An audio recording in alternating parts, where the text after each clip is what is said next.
బాపట్ల జిల్లా పరుచూరు నియోజకవర్గంలో శనగ రైతులు దిగుబడి బాగున్నా తమకు గిట్టుబాటు ధర రావటం లేదని ఆవేదన వ్యక్తం చేస్తున్నారు. దిగుబడి మెరుగ్గా ఉన్నా తమకు ధర రావటం లేదని వాపోతున్నారు.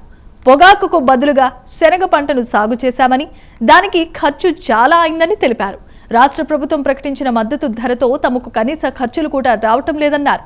ప్రభుత్వం కనీస మద్దతు ధర 7,000 ప్రకటించాలని రైతులు కోరుతున్నారు.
నేను ఒక 5 ఎకరాలు వేసానండి.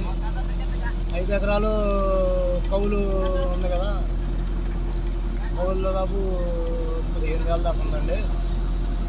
5-10 ఏళ్ళు 75,000 అయ్యాయి. మళ్ళీ దున్నుడు, అరక, విత్తనాలకి ఇంత 5 ఖర్చు, మళ్ళీ ఎరువులు, మళ్ళీ వాళ్ళ శనగ కోతకి, మళ్ళీ దానికి తోలుడు అన్నీ గిట్టుబాటు అయ్యేసరికి 5,000 గిట్టుబాటు కావట్లేదండి. 5,000కి లాస్ వచ్చేటట్టు ఉంది. ఏదైనా 7,000 అయితే రైతుకు ఒక 1,000 రూపాయల కాడికి అట్లా వచ్చింది. ఎకరానికి వచ్చి ఒక 4-5 వేలు వస్తాయండి. అంతకంటే పెట్టుబడి రావండి.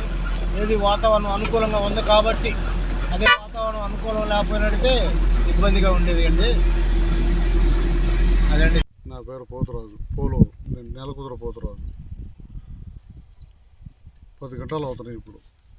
ఈ సంవత్సరం వాతావరణం బాగుంటుంది. ఈ సంవత్సరం 10 గంటలు అవుతున్నాయి. అదే లేకపోతే 7-8 అవుతాయి. రేటు మాత్రం ఇదే రేటు మీద ఉంటుంది. 7,000 అయితే కానీ గిట్టుబాటు కాదు ధర. అది ప్రభుత్వాల్లో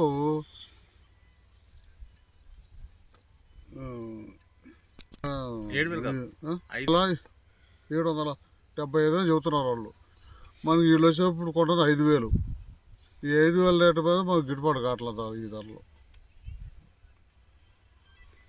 7,000 అయితే కానీ గిట్టుబాటు కాదు. ఎకరానికి ఖర్చు ఎంత అవుతుంది? ఎకరానికి ఖర్చు 20,000 కౌలు, 5,000 విత్తనాలు అవుతున్నాయి. ఈ పీకుడు మిషన్లు ఇవన్నీ ఏదైనా 40,000 దాకా అవుతుంది. 45,000 దాకా అవుతుంది. నేను ఒక 55 వేసానండి. రేట్ 5,000 అండి. ఇది గిట్టుబాటు ధర అంటే 7,000 కొంటే కానీ 6,000-6,500 కొన్నా పర్వాలేదు, గిట్టుబాటు అవుతుంది. దిగుబడిలో ఉన్న వింటి వచ్చించేదో తక్కువ వస్తున్నాయి. 6 నుంచి 8 దాకా వస్తున్నాయి వింటి వస్తే. కూలి 20,000 అండి. పెట్టుబడి 20,000 దాకా అవుతుంది. మొత్తం 40,000 ఖర్చు పెట్టాం.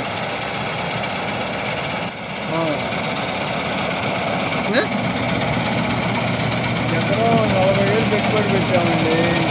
మరి ఇప్పుడు 8 కాల నుంచి 8-9 అవుతున్నాయండి చెరువులో.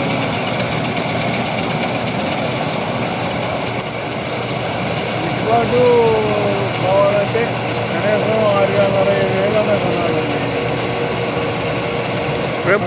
ఎన్ని కొట్టాలని ప్రభుత్వం అంత ఏం కొనలేదు కదా.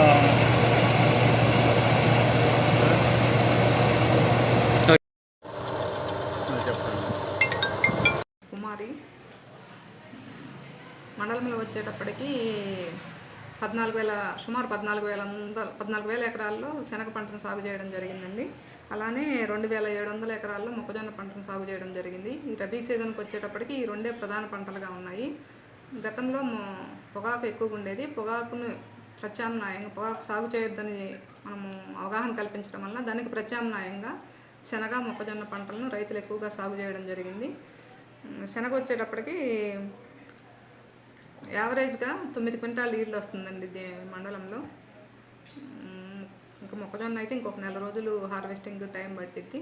వీటన్నిటిని కూడా రేపటి వరకు ఈ పంటలో నమోదు చేయడం జరుగుతుందండి. 25వ తారీఖు అనేది చివరి తేదీ కాబట్టి ఈ పంటలో నమోదు చేయడం జరుగుతుంది. ఈ పంటలో నమోదు చేసుకున్న రైతులు ఈకేవైసీ వేసి ప్రభుత్వ కొనుగోలు కేంద్రాల్లో అమ్ముకోవాలి అంటే సీఎం యాప్లో రిజిస్ట్రేషన్ చేయించుకోవాలి. ఒక క్వింటాకి 5,875 రూపాయల చొప్పున మద్దతు ధరను ప్రభుత్వం ప్రకటించడం జరిగింది కాబట్టి రైతు సోదరులందరూ ఈ అవకాశాన్ని ఉపయోగించుకొని వారి పంటని కొనుగోలు కేంద్రాల్లో అమ్ముకోవాలని చెప్పి తెలియజేయడం. Thank you.